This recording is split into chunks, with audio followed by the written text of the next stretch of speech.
Et si je te disais que tu disposes de toutes les ressources pour venir à bout du découragement? Vaincre le découragement. Mon frère, ma soeur bien-aimée, je viens te dire qu'il est possible de venir à bout du découragement. Mais avant cela, il importe que tu comprennes et saisisses qu'il n'est pas de héros qui ne soit pas confronté ou qui n'ait pas été confronté à la réalité du découragement. Le découragement n'est pas qu'un mot, mais le découragement est toute une force.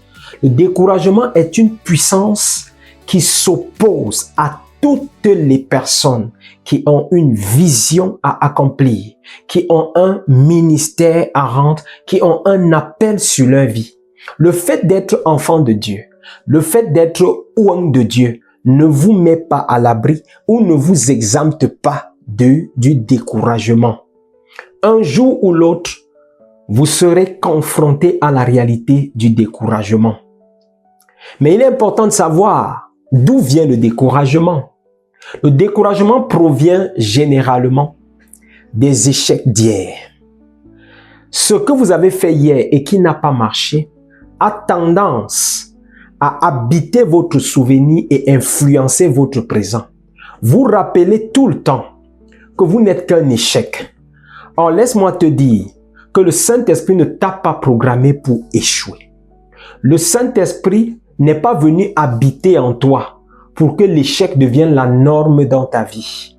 Même si ton souvenir voudrait t'inculquer une telle réalité ou une telle notion, sache que tes échecs ne conditionnent pas ce que le Seigneur veut faire avec toi. Or, l'ennemi va entretenir une telle pensée en toi pour te laisser croire que rien de bon ne peut sortir de toi. Rien de bon ne peut être produit par une personne comme toi. Le découragement peut également venir des ennemis de ta destinée. Derrière chaque vision que l'ennemi ou que le Seigneur te communique, il y a toujours des puissances ennemies qui se dressent sur ton parcours avec une seule intention, te renverser, ruiner tes efforts, t'anéantir, t'affaiblir et te donner de ne rien accomplir. Néhémie, le bâtisseur, avait pour ambition de rebâtir la muraille de Jérusalem qui était en ruine depuis des années. Après qu'il ait plaidé devant le roi et qu'il a eu l'accord de ce dernier pour se rendre à Jérusalem pour rebâtir la muraille, Sanballat, Tobija, les Ammonites, les Arabes se sont ligués. Et voilà comment les puissances des ténèbres opèrent. Pour faire tomber un héros, le plus souvent, ce qu'ils font, c'est qu'ils se liguent, ils se mettent ensemble. Mais la Bible dit que s'ils se forment des complots contre toi, cela ne vient pas de l'Éternel. Les complots ne viennent que de l'ennemi, avec pour seule ambition, dans la seule intention de te décourager, de t'empêcher d'avancer, de t'empêcher de faire ce pourquoi le Seigneur t'a donné son onction, ce pourquoi le Seigneur t'a donné un mandat. Le découragement provient également de quoi? De la réalité des défis qui sont devant toi. Parfois, lorsque vous regardez à où est-ce que le Seigneur veut vous amener, le terrain est tellement compliqué et difficile que vous avez tendance à dire « ça ne vaut pas la peine ». Est-ce que je ne serai pas écrasé ou anéanti si je me lance? Aux portes de Canaan, lorsque les enfants d'Israël étaient sur le point de conquérir, c'était quasiment la dernière étape. Les 12 espions reviennent avec un rapport selon lequel ils ont trouvé sur le terrain des fils d'Anak, c'est-à-dire des personnes avec 2,50 m à 3 mètres de hauteur, tellement effrayants que ça ne vaut même pas la peine d'aller contre eux. L'ennemi cherche toujours à te faire croire que ce dans quoi tu es en train de te lancer n'est pas une entreprise facile. Mais laisse-moi te dire que Dieu ne confie pas les choses faciles à ceux qu'il a appelés. Dieu ne confie pas les choses aisées à ceux qu'il a appelés. Chaque fois que le Seigneur t'adresse un appel, chaque fois qu'il te confie une mission, ce sera humainement une mission impossible. Juste parce qu'il veut te démontrer qu'avec lui, l'impossible devient possible. Juste parce qu'il veut te démontrer qu'avec lui, là où les hommes ne voient que les échecs, il est capable de te faire réussir. Dieu est capable de te donner le succès là où tous ont essuyé de cuisants échecs. Que l'ampleur du défi qui est tien ne t'effraie pas et ne te fasse pas peur. Que le découragement ne vienne pas t'anéantir ou te ruiner. Parce que ses effets sont très néfastes. Et je m'en vais te les présenter. Ce que le découragement vient faire dans ta vie, premièrement, c'est que ça vient ruiner tes efforts. Toute personne qui s'arrête ou qui tombe avant la ligne d'arrivée anéantit tous les efforts jusque-là fournis. Tu as jeûné pendant longtemps pour un problème. Mais parfois, aux portes de l'exaucement, les forces du découragement te saisissent et tu décides d'abandonner. C'est annihiler tout ce que tu as jusque-là fait. Toutes les nuits de prière dans lesquelles tu t'es investi corps et âme. Toutes ces fois où tu allais vers les serviteurs de Dieu demander le secours dans la prière. Toutes ces fois où les frères et les sœurs se sont mis ensemble pour te soutenir dans la prière.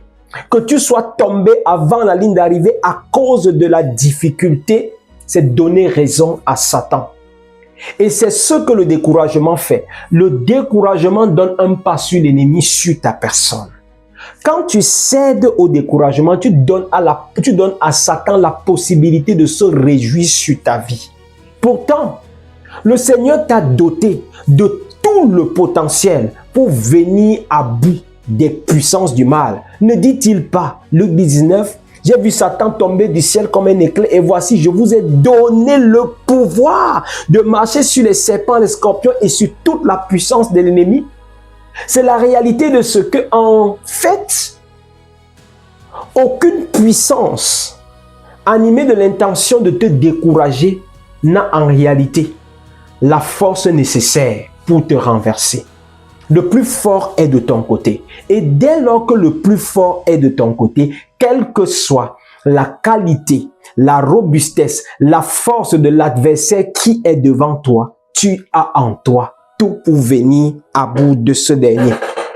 Lorsque le découragement s'installe dans ta vie, la négativité va surgir. Toutes les personnes qui ont cédé au découragement développent un sentiment négatif. Élie a remporté une victoire éclatante en venant à bout de 850 prophètes de Baal et d'Astarté. Mais pour peu que Jézabel ait dit à ce dernier, demain tu mourras, il est allé à Beersheba laisser son serviteur. Il est allé se coucher et a dit, je ne suis pas meilleur que mes pères. Autrement dit, si mes pères ont échoué, qui suis-je pour ne pas aussi échouer? Je te rappelle que là où tes pères ont échoué, le Seigneur te fera réussir. Là où les autres n'ont connu que d'échecs, le Seigneur te donnera le succès. Que le découragement ne te fasse pas abandonner la mission à laquelle tu as été appelé. Dieu ne te dira jamais que la mission se fera sans difficulté. Il permet la difficulté juste pour t'encourager. La preuve, dans Néhémie chapitre 6, la Bible nous dit que plus Néhémie était acculé par ses ennemis, plus vite évoluait le chantier. Que faire donc pour venir à bout du découragement? La première des choses que je vais te dire, c'est de garder le focus sur Jésus. Pierre avait la possibilité de réaliser un exploit en marchant sur l'eau comme Jésus. Mais parce que le vent du découragement a été relâché et qu'il a prêté attention au mouvement de ce vent, il s'est enfoncé. Ne laisse pas ce vent t'enfoncer. Ne laisse pas l'ennemi te dire que ce pourquoi tu pries depuis est vain. Ce n'est pas parce qu'il n'y a pas encore de succès qu'il n'y aura pas. La femme à la perte de sang pouvait céder au découragement parce que ses ressources étaient épuisées. Mais elle a gardé le focus sur le Seigneur. La deuxième chose que je vais te dire, c'est de puiser en l'Éternel ta ressource. Lorsque les forces du découragement se lèvent, bien-aimé, prie. Prie comme notre Maître Jésus à Gethsémane. Alors que l'ennemi voulait le décourager, il a fléchi le genou devant le Seigneur. Chaque fois que l'ennemi voudra jeter sur toi la force du découragement, chaque fois que cette voix en toi voudra te dire que tu ne peux pas, rappelle que Jésus-Christ a vaincu pour fabriquer un vainqueur qui est toi-même. Tu es un vainqueur et le découragement ne peut pas te renverser. Saisis la parole de Dieu, proclame-la chaque fois que l'adversité sera. Compte sur la force de celui qui t'a appelé, parce que ce n'est pas un esprit de timidité qu'il nous a donné. Je prie, bien-aimé, que cette parole que tu reçois soit un fortifiant pour toi. Que lorsque l'ennemi se lève pour te troubler, que tu rappelles à ce dernier que tu as en toi tout pour vaincre le découragement. Aime cette vidéo, partage-la pour bénir une personne et surtout, abonne-toi à notre chaîne. À nous revoir pour un autre numéro des délices du royaume. Sois richement béni en Jésus-Christ.